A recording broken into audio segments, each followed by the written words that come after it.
दोस्तों, कुछ कहानियां डराती नहीं जगाती है। कुछ फिल्में सिर्फ देखी नहीं जाती, महसूस की जाती है। और जब कहानी हो एक माँ की जो अंधेरे से लड़ती है और मौत से टकराती है, तब वो फिल्म बनती है माँ। तो तैयार हो जाइए एक ऐसी कहानी के लिए जहाँ ममता राक्षसों से टकराएगी और एक माँ खुद काली बन जाएगी। तो आइए दोस्तों, आज हम एक्सप्लेन करने वाले हैं माँ मूवी को। और अगर वीडियो अच्छा लगे तो वीडियो को लाइक करके चैनल को सब्सक्राइब जरूर कीजिएगा, ताकि आपको इसी तरह के लेटेस्ट और फ्रेश कंटेंट मिलते रहे। तो फिल्म की शुरुआत होती है पश्चिम बंगाल के चंदरपुर गांव से, जहां पर एक प्रथा है कि जिसके सपने में काली माँ आती है, उसे ही काली माँ की पूजा करने का सौभाग्य प्राप्त होता है। जिस लड़की को ये सौभाग्य प्राप्त हुआ है, उस लड़की का नाम है परोनिता। एक तरफ तो काली माँ की पूजा चल रही थी, तो दूसरी तरफ एक बच्चे का जन्म होता है जो कि एक लड़का था। और तभी मालूम चलता है कि एक और बच्चा जन्म लेता है जो कि एक लड़की है। और जब लोगों को मालूम चला कि लड़की हुई है, तो सभी लोग इकट्ठे होकर उसे जंगल में ले जाते हैं और वहां एक पेड़ के नीचे उसे एक पत्थर पर रख देते हैं। जिसके बाद और जो लड़की काली माँ की पूजा कर रही थी, मतलब कि परुनीता, यहाँ पर उस छोटी सी बच्ची की जान ले लेती है, मतलब कि उसे बलि चढ़ा देती है। अब कहानी जो है वो 40 साल आगे शिफ्ट हो जाती है, जहाँ पर हम अंबिका को देख पाते हैं, जो कि एक टीचर है और वो अपने बच्चों को रक्तबीज नाम के एक राक्षस के बारे में बता रही थी। वो बताती है कि रक्तबीज नाम का एक राक्षस हुआ करता था जो कि देवताओं से लड़ता था। लेकिन उसकी एक खासियत थी कि जब भी वो देवताओं से लड़ता और देवता उसे मारते और उसके जो खून बहता, उस खून से एक नया रक्तबीज जन्म लेता। मतलब कि रक्तबीज का जितना भी खून बहेगा, जितने भी उसके बूंदे जमीन पर गिरेंगे, उतने रक्तबीज पैदा हो जाएंगे। जिस वजह से अब रक्तबीज की एक बहुत बड़ी फौज बन गई थी। अब रक्तबीज की सेना इतनी बड़ी हो चुकी थी कि वो देवता से लड़ नहीं रहे थे, बल्कि वो उन्हें हरा भी रहे थे। ये देखकर देवता जो है वो तुरंत ही काली माँ के पास पहुंचे। काली माँ ने भी फैसला लिया कि वो रक्तबीज से लड़ेगी। तब काली माँ रक्तबीज से लड़ी और उसे हरा दिया। और रक्तबीज का जितना भी खून बह रहा था, उन सारे बूंदों को यहाँ पर काली माँ ने अपने जीभ पर धारण कर लिया था। अब अंबिका की पूरी फैमिली को दिखाया जाता है। अंबिका की फैमिली में उसकी एक बेटी है जिसका नाम श्वेता है और वो 12 साल की है। उसके पति का नाम शुभांकर है। और यहाँ हमें पता चलता है कि शुभांकर दरअसल में चंदरपुर से बिलोंग करता है, और वो भी उसी परिवार से जहां पर उस लड़की की बलि दी गई थी। अब श्वेता जो है वो चंद्रपुर के बारे में पता करना चाहती है, इसलिए वो अपने माता पिता से चंद्रपुर के बारे में पूछती है। लेकिन हमेशा शुभांकर और अंबिका जो है वो श्वेता को कुछ भी नहीं बताते हैं। दरअसल में वहां कुछ रहस्यमय घटना हुई थी, ये बात शुभांकर और अंबिका जानते हैं। इसी वजह से वो उसे नहीं बताते हैं, क्योंकि वो सिर्फ और सिर्फ 12 साल की है। अब उसी रात शुभांकर को मालूम चलता है कि उसके पिताजी की डेथ हो गई है और उसे रातों रात जो है वो चंद्रपुर जाना पड़ेगा। लेकिन ये बात उन्होंने श्वेता को नहीं बताई, और रातों रात जो है वो शुभांकर चंद्रपुर पहुंच गया, जहां पर उसने अपने पिताजी को मुखाग्नि दी और फिर अपने चाचा जी जयदेव से मिला। जयदेव जो है वो चंद्रपुर गांव का सरपंच है और वो उनकी हवेली का ख्याल भी रखता है। और शुभांकर बिल्कुल भी नहीं चाहता है कि वो इस हवेली में रहे, इसलिए वो चाचा जी से कह देता है कि आप इस हवेली को बेच दो, क्योंकि वो शहर से इस हवेली को मैनेज नहीं कर पाएगा और उसका यहाँ पर आने का बिल्कुल भी मन भी नहीं करता है। तब चाचा जी कहते हैं कोई बात नहीं, तुम अपनी बीवी और अपनी बेटी का ख्याल रखो। तब शुभांकर कहता है कि मेरी कोई बेटी नहीं बल्कि जी कहते हैं कि मुझे सब मालूम है, तुम्हारी एक बेटी है, लेकिन अब यहाँ पर ऐसी कोई प्रथा नहीं चलती है, इसलिए तुम उसे यहाँ भी ला सकते थे। अब रात को ही शुभांकर जो है वो वापस दिल्ली आने लगा था अपनी बेटी और अपनी बीवी के पास। लेकिन तभी रास्ते में ही एक पेड़ की शाखाएं जो है वो यहाँ शुभांकर के ऊपर हमला कर देती है और उसे जान से मार देती है। ये बात जब अंबिका और श्वेता को मालूम चली तो उन्हें बहुत ज्यादा दुख हुआ, क्योंकि शुभांकर उनका एक लौता सहारा था। और पुलिस वालों ने यहाँ पर अंबिका को बताया कि सिगरेट की वजह से, आग लगने की वजह से उनकी मौत हुई है। तो अब इसी तरह से 3 महीने बीत जाते हैं। अंबिका और श्वेता एक दूसरे का ख्याल रखते हैं और अपनी जिंदगी को जी रहे थे कि तभी जयदीप का कॉल आता है चंद्रपुर से यहाँ पर अंबिका के पास, और वो अंबिका से कहते हैं कि शुभांकर जो है वो इस हवेली को बेचना चाहता था। मैं चाहता हूँ कि तुम यहाँ पर आ जाओ और सारी फॉर्मेलिटीज कर लो। लेकिन अंबिका नहीं चाहती है कि वो चंद्रपुर जाए, इसलिए वो चाचा जी से ही कह देती है कि आप ही देख लो और जो भी कट होगा वो आप रख लेना, बाकी के जो भी हवेली के पैसे बनेंगे वो हमें दे देना। लेकिन जयदीप कहता है कि आखिरी के जो शब्द थे शुभांकर के वो ये थे कि ये हवेली बिक जाए, और जो उसके आखिरी शब्द थे उसी को मैं मानूंगा कि ये उसकी आखिरी इच्छा थी। इसलिए मैं चाहता हूँ कि तुम यहाँ पर आ जाओ। अब ना चाहते हुए भी अंबिका को उनकी बात माननी पड़ती है और आखिरकार वो श्वेता को कहाँ पर रखे, इसलिए वो उसे भी अपने साथ ले जाने लगती है। तो अंबिका और श्वेता जब हवेली पहुँचे तो उन्हें वहाँ पहुँचकर ऐसा लगने लगा जैसे ये कोई भूतिया हवेली है। और यहीं पर हम देखते हैं कि इस हवेली का ख्याल रखने वाले दो लोग थे, जिनमें एक विकास था, दूसरी नंदिनी थी, और उनकी एक बेटी भी है जिसका नाम दीपिका है और वो लगभग 12 साल की है। तो यहाँ पर पहुँचने के बाद श्वेता भी दीपिका के साथ रहने लगती है और दोनों जो है वो दोस्त बन जाते हैं। अब क्योंकि श्वेता जो है वो शहर से आई थी, इसलिए वो दीपिका को अच्छी अच्छी चीजें दिखाने लगती है। थोड़ी देर के बाद ही जयदीप चाचा जी यहाँ पर अंबिका के पास आते हैं और वो बताते हैं कि कल जो है वो एक ब्रोकर आ जाएगा और वो इस हवेली की डील कर लेगा। मुझे मालूम है कि आप लोगों को यहाँ पर रहना बिल्कुल अच्छा नहीं लगता है, इसलिए मैं जितना जल्दी हो सके इस हवेली को बिकवाऊंगा और आपको पैसे दिलवाऊंगा। तभी अंबिका देखती है कि यहीं पर एक काली माता का मंदिर है जो कि हवेली के अंदर ही है, लेकिन वो मंदिर जो है वो पिछले 40 सालों से बंद है और उसे प्रथा के बारे में बताया जाता है कि जिसे रात को सपने में काली माता नजर आती है वही काली माता की पूजा कर सकता है। अब दीपिका और श्वेता बैठकर श्वेता की कुछ ड्राइंग्स देख रहे थे और उन्हीं ड्राइंग्स में से यहाँ पर दीपिका देखती है कि श्वेता ने एक ऐसे पेड़ की ड्राइंग बनाई है जो कि हवेली के जस्ट पीछे ही है। ये सुनने के बाद श्वेता यहाँ दीपिका से कहने लगती है कि मुझे वो पेड़ देखना है, लेकिन यहाँ दीपिका कहती है कि हम वहाँ नहीं जा सकते क्योंकि लोग कहते हैं कि वहाँ पर राक्षस रहता है। और श्वेता को भी ये समझ नहीं आता है कि आखिरकार उसके टैब में ये ड्राइंग बनाई किसने है। अब श्वेता यहाँ दीपिका को फोर्स करती है और वो उसे उस पेड़ के पास ले जाती है। वहाँ पहुँचने पर हमें मालूम चलता है कि यहाँ की जगह को पूरी तरह से बंद कर दिया गया है, यहाँ से अंदर जाना पूरी तरह से प्रतिबंधित है। और तभी यहाँ पर श्वेता की माँ आ जाती है जो कि श्वेता से कहती है कि तुम्हारा यहाँ वहाँ घूमना ठीक नहीं होगा। और तभी is packed with 1% hyaluronic acid and dermavite for that intense hydration and glowing appearance. It has a sugar. और तभी यहाँ पर दीपिका की माँ मतलब कि नंदिनी भी आ जाती है और वो यहाँ पर दीपिका को खूब चिल्लाती है कि तुम्हारा यहाँ पर आना बिल्कुल भी ठीक नहीं है, आज से तुम इन लोगों से दूर रहोगे। और तभी यहाँ पर अंबिका देखती है कि दीपिका को दरअसल में फर्स्ट पीरियड्स आ चुके थे और ये देखने के बाद तो नंदिनी और भी ज्यादा डर जाती है। वो बहुत ही ज्यादा डर गई थी और वो भगवान से दुआ कर रही थी कि भगवान अब बचा लेना। और अंबिका और श्वेता को समझ नहीं आ रहा था कि आखिरकार नंदिनी ऐसा क्यों बोल रही है। तो वही नंदिनी ने सोच लिया था कि वो अपनी बेटी दीपिका को एक कमरे में बंद कर देगी।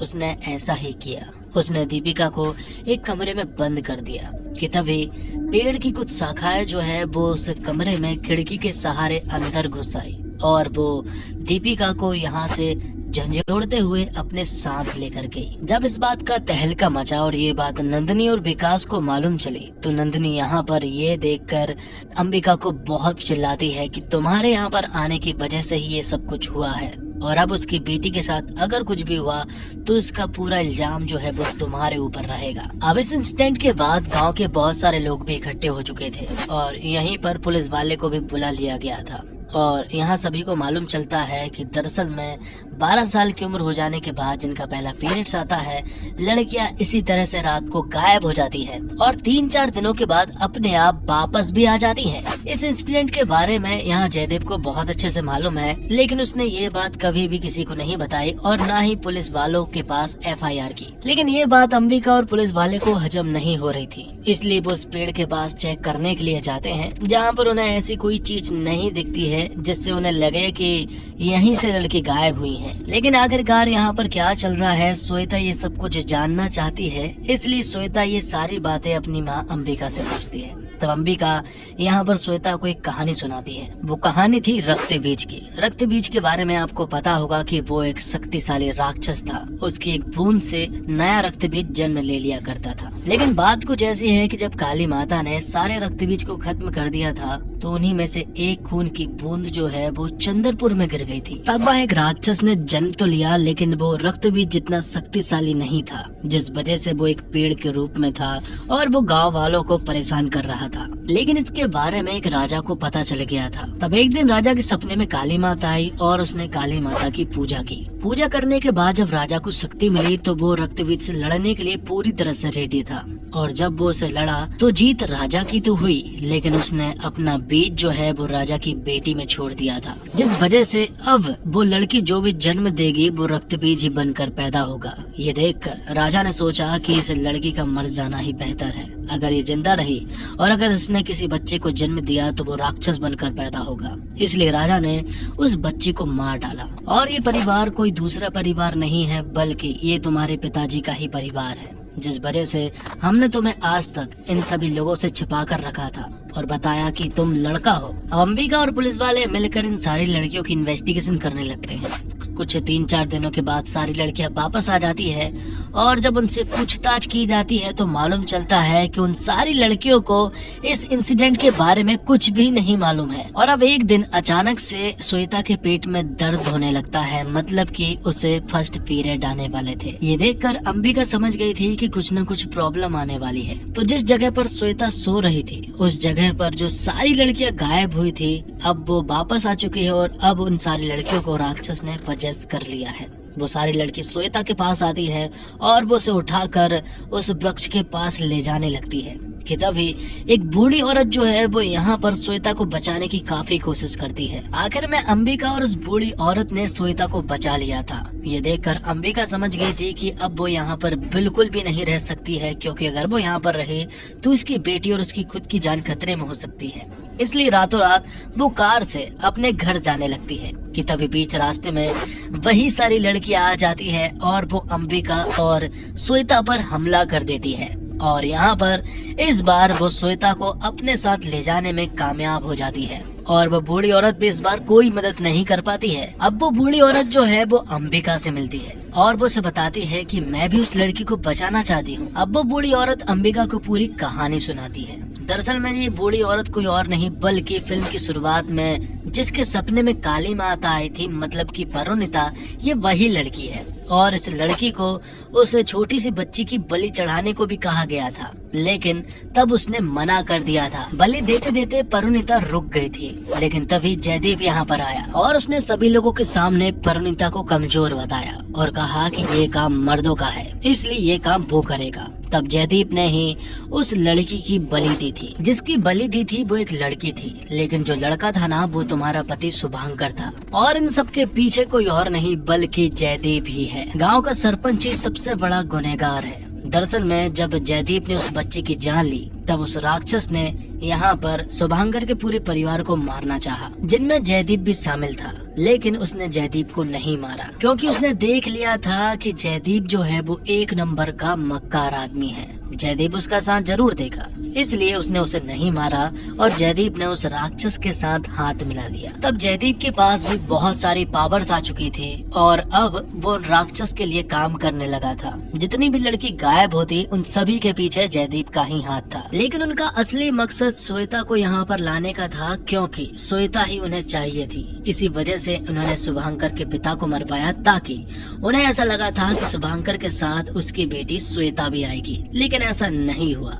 इसलिए यहाँ पर जयदीप ने शुभांकर को भी मरवा दिया और फिर हवेली के बिकवाने के झांसे में अंबिका और श्वेता को यहाँ पर आना पड़ा और जयदीप और वो राक्षस यही चाहते थे। अब वो बूढ़ी औरत बताती है कि अब काली माता ही तुम्हें बचा सकती है। तभी अंबिका बताती है कि मेरे सपने में काली माता आई थी। तब परुनीता कहती है कि अगर तुम्हारे सपने में काली माता आई है तो तुम्हें तुरंत ही काली माता की पूजा करनी चाहिए। अगर ऐसा हुआ तो तुम अपनी बेटी को बचा सकती हो। तब अंबिका ने काली माता की पूजा की और फिर ज्यादा देर ना करते हुए वो तुरंत ही उस राक्षस से लड़ने के लिए पहुँच गयी। लेकिन राक्षस तक पहुँचने से पहले उसकी मुलाकात होती है जयदीप से। जयदीप से जब वो लड़ना स्टार्ट की तो यहाँ पर जयदीप ने अंबिका का बहुत ही बुरा हाल कर दिया।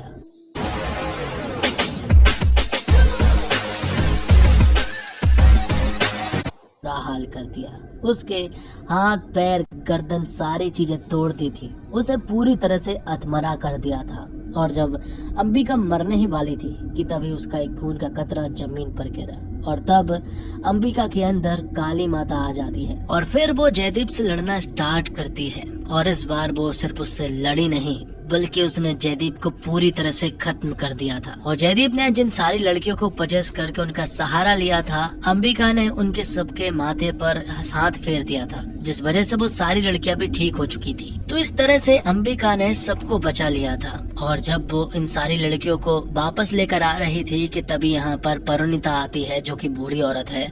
वो यहाँ पर अंबिका को बताती है कि उस राक्षस ने तुम्हारी बेटी के अंदर बीज डाल दिया है, तो अब श्वेता के अंदर एक राक्षस का अंश है, जिस वजह से तुम्हें उसे मारना होगा, वरना ये राक्षस फिर से जन्म लेगा। अब अंबिका बहुत बड़ी प्रॉब्लम में फंस चुकी थी कि आखिरकार अब वो क्या करे, वो अपनी बेटी की जान भला कैसे ले, ना चाहते हुए भी उसे लेनी पड़ी। और जब वो उसे मारने ही वाली थी कि तभी यहाँ पर बहुत सारी आत्माएं जो है वो मुक्त हो जाती है। ये देखकर परिणीता तुरंत ही यहाँ अंबिका को रोक लेती है और कहती है कि सारी आत्माएं जो है वो मुक्त हो चुकी है, जिस वजह से अब सारी लड़कियां पूरी तरह से सेफ है और अब वो राक्षस भी यहाँ से जा चुका है। फिल्म के आखिर में हमें शैतान फिल्म का वनराज दिखाया जाता है, जो कि शैतान फिल्म में एक विलन था। वो यहाँ इस पेड़ के पास आया था और उसने यहाँ की राख को उठाकर कहा था कि शैतान कभी नहीं मरते, शैतान हमेशा वापस आते हैं। इससे ये साबित होता है कि शैतान फिल्म जो है वो माँ फिल्म के बाद बनी है। तो दोस्तों, कहानी सिर्फ एक माँ की नहीं है, ये हर उस औरत की है जो अकेले पूरे समाज से लड़ जाती है। जब सिस्टम अंधा हो जाए, जब लोग खामोश हो जाए, तब सिर्फ एक माँ ही होती है जो लड़ने की हिम्मत रखती है। काजोल की ये फिल्म हमें याद दिलाती है कि माँ हार नहीं मानती, माँ कभी रुकती नहीं, और जब माँ काली बन जाए तो बुराई को खत्म करना तय है। कहते हैं भगवान हर जगह नहीं पहुँच सकते, इसलिए उन्होंने माँ को बनाया, लेकिन जब माँ खुद भगवान से लड़ने लगे तब वो बन जाती है काली। माँ एक ऐसा रिश्ता जो सिर्फ जन्म देने तक सीमित नहीं होता। माँ वो होती है जो पूरी दुनिया से अकेले लड़ जाती है, सिर्फ अपने बच्चे की एक मुस्कान के लिए। जब कोई रास्ता नहीं बचता, जब कोई अपने भी साथ छोड़ देते हैं, तब सिर्फ माँ ही होती है जो दीवार बनकर खड़ी रहती है, चाहे समाज की